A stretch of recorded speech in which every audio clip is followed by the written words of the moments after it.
Bonjour et bienvenue dans ce tutoriel consacré à l'utilisation de Canva.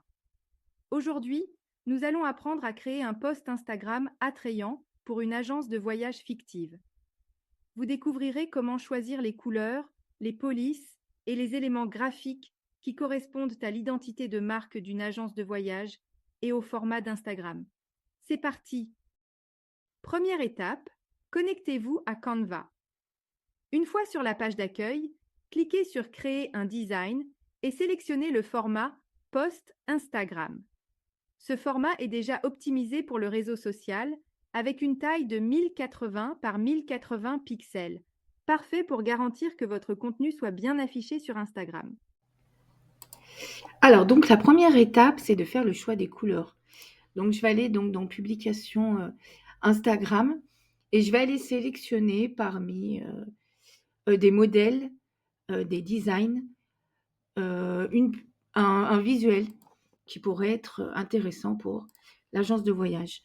Donc là, j'avais plein de visuels qui étaient super sympas. Donc, moi, j'aime bien celui-là. Donc, je vais le sélectionner. Et après, donc l'idée, c'était de voir ensemble le choix des couleurs, que ce soit conforme en fait à la marque, hein. Donc ici, nous sommes sur une agence de voyage fictive. Donc on va utiliser une palette de couleurs pour évoquer le voyage et l'aventure. Alors, j'avais pris un peu les devants. Moi, je vous conseille d'aller sur Colorhunt. C'est un site internet sur lequel on peut retrouver des palettes de couleurs. On en a différentes. Et c'est intéressant parce que du coup, les couleurs vont bien ensemble. Donc il faut savoir que chaque couleur a, un code en fait qui commence par un dièse avec un numéro. Donc j'ai trouvé sur Colorant, donc je vous mettrai le lien en commentaire, hein, soit sur la vidéo YouTube, soit dans le cours, que vous pouvez suivre, hein, sur la plateforme OneSkills. Donc j'ai ces codes couleurs-là que j'ai déjà récupérés et que je trouvais intéressant pour cette agence fictive.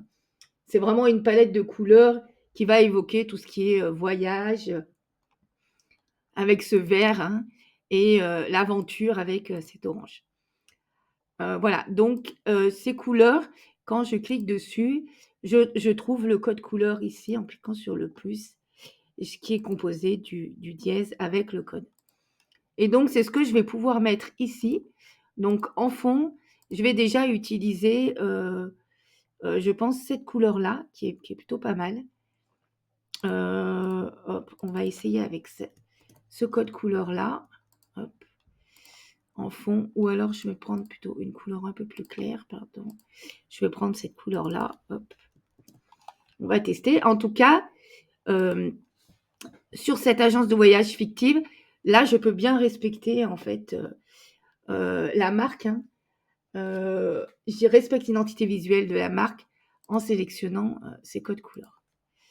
Voilà, donc là, j'ai sélectionné la couleur de l'arrière-plan. Je vais là-dessus, sur la couleur. J'ai fait copier et je vais aller le coller. Donc, je vais aller le mettre le code couleur ici, hein. Hop, c'est ça. Je tape entrée. Hop, je sélectionne la couleur. Et là, il m'a mis la couleur correspondant à l'identité visuelle de la marque. Et c'est ce que je vais faire en fait pour les autres codes couleurs. Donc là, par exemple, je vais utiliser peut-être le vert. Il m'a l'air d'être pas mal le vert. Hop. Tac, je vais l'utiliser ici. Donc je fais copier et je fais coller. Donc vous l'avez compris, hein, je suis allée chercher une palette de couleurs sur le site Colorhunt où vous pouvez vous-même l'inventer. Là, je suis sur une marque fictive, hein. Donc du coup, j'ai décidé que la marque allait avoir cette palette de couleurs-là. Ça me permet après d'avoir quelque chose d'uniforme sur l'ensemble de mes publications. Voilà. Toujours utiliser les couleurs correspondant à la marque. Hop, copier-coller, tac. Là, je sélectionne. Donc, on va dire que ça, c'est mon logo qui est de cette couleur-là. Donc, vous avez bien vu mon code couleur. Et là, je vais continuer à faire pour les autres couleurs. Voilà, donc ça, c'était ce qui était intéressant à comprendre, c'était ce choix des couleurs, hein, pour que le visuel respecte l'identité de ma marque, hein. Donc on va prendre en fait des couleurs qu'on va à chaque fois réutiliser sur l'ensemble de nos réseaux sociaux. Voilà. Ensuite, je vais passer aussi à la police. Donc je vais vous montrer aussi la police. Donc la police, je vais utiliser d'autres caractères. Donc pour utiliser la police, donc je clique dessus et vous voyez là, j'ai un ensemble de caractères, de police de caractères et on peut en choisir d'autres. Donc moi, c'est vrai que j'aime bien Montserrat. Donc là, par exemple, j'ai utilisé Montserrat. Je peux aussi utiliser une couleur. Donc là, sur le jaune, je vais voir si je vais utiliser ce code couleur là. Donc pareil, toujours hein, ici pour aller chercher couleur du texte. CTRL-C, CTRL-V. Hop, je vais sélectionner ma couleur en gras. Voilà. Et là, ça correspond à ma couleur de mon identité visuelle de ma marque. Voilà. Là, j'avais un autre coloris. Donc peut-être que là, on va prendre le rouge ici pour aller sélectionner la couleur ici. Voilà. Donc ça, c'est pour le texte. Donc, je peux aller aussi changer ma police de caractère ici. Mettre Poppins, par exemple. Là, le texte aussi. J'aime bien aussi Harimo. Donc, je peux mettre Harimo. En tout cas, vous l'avez compris. C'est ici que vous allez changer votre police de caractère. Et là, vous avez plein de polices qui sont à votre disposition. Et à ce niveau-là, vous allez pouvoir choisir votre couleur. Donc vraiment, l'astuce, c'est de rester cohérent entre ces valeurs. Là, on a vu, l'idée, c'est une agence de voyage, donc il faut évoquer le voyage et l'aventure.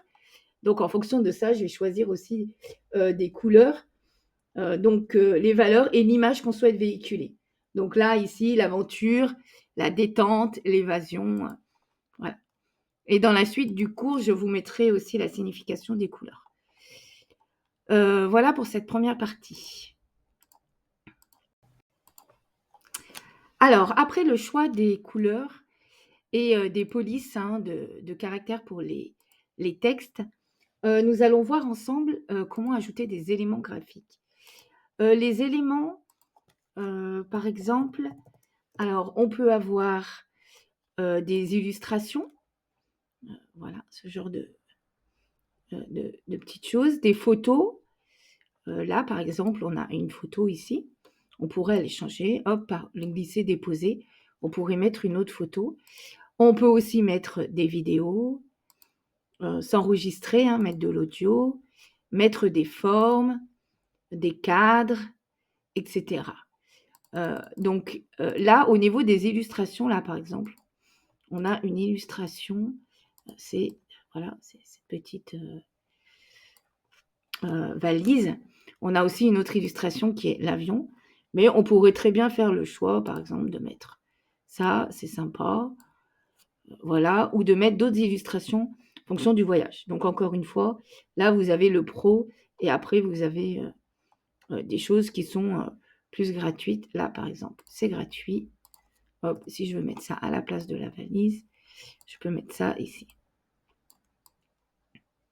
Voilà, ou je peux aussi laisser la valise. Voilà, en tout cas, on retrouve ici un ensemble d'éléments qu'on peut incorporer à notre visuel, donc pour enrichir tout ça. Hop, donc je reviens en arrière, voilà. Je laisse la valise, donc ça et l'avion, ce sont deux éléments. Donc vous voyez, là, j'ai remplacé le texte par de l'écrit. Donc ça, c'était la quatrième étape, l'ajout des éléments graphiques.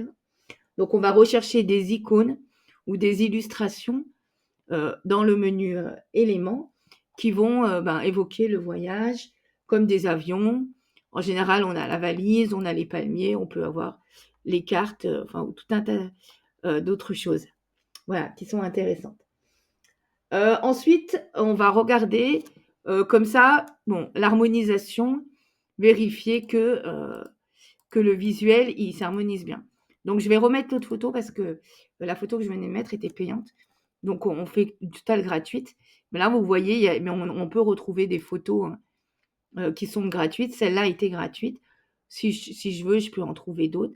Là, par exemple, celle-là, elle est gratuite. Glisser, déposer, je pourrais la mettre ici. Voilà.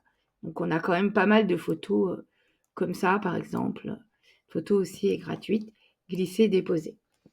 Voilà. Donc, la dernière étape, c'est de regarder au niveau de l'harmonisation et de vérifier la cohérence toujours avec votre identité de marque.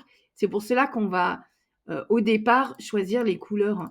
Donc, si vous avez fait faire un logo par votre infographiste, demandez-lui bien qu'il vous donne les codes couleurs, hein, comme on a vu tout à l'heure. Hein.